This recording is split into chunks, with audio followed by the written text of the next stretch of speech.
So you had a prototype of one of your products that was wound up in a bar, and then there was a blog that paid somebody some money. We don't really know the whole story because the investigation, I guess, is underway with the police. But one of our employees, you know, to make a wireless product work well, you have to test it.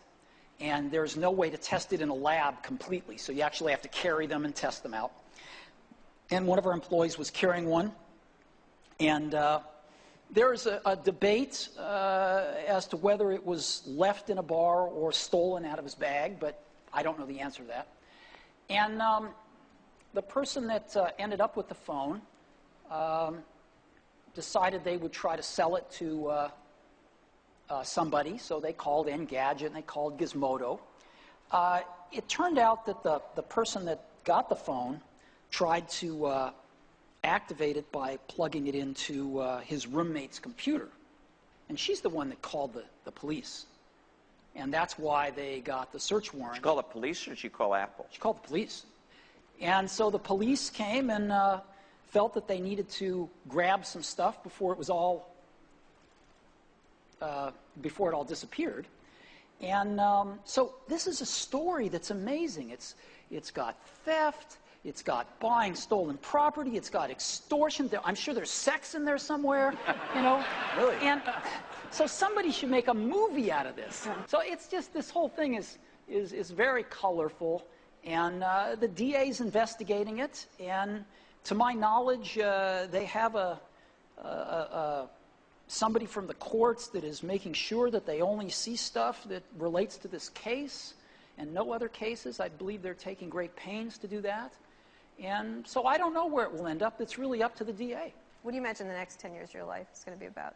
When this whole thing with Gizmodo happened, I got a lot of advice from people that said, you've got to just let it slide.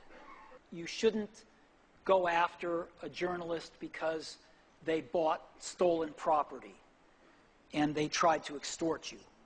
And I thought deeply about this, and I ended up concluding that the worst thing that could possibly happen as we get big and we get a little more influence in the world is if we change our core values and start letting it slide. I can't do that. I'd rather quit.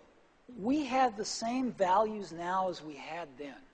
We're maybe a little more experienced, certainly more beat up, but the core values are the same. And we come into work wanting to do the same thing today as we did 5 or 10 years ago, which is build the best products for people. You know, there's nothing that makes my day more than getting an email from some random person in the universe who just bought an iPad over in the UK and tells me the story about how it's the coolest product they've ever brought home, you know, in their lives. That's what keeps me going. And it's what kept me going 5 years ago. It's what kept me going 10 years ago when the doors were almost closed. And it's what will keep me going 5 years from now, whatever happens.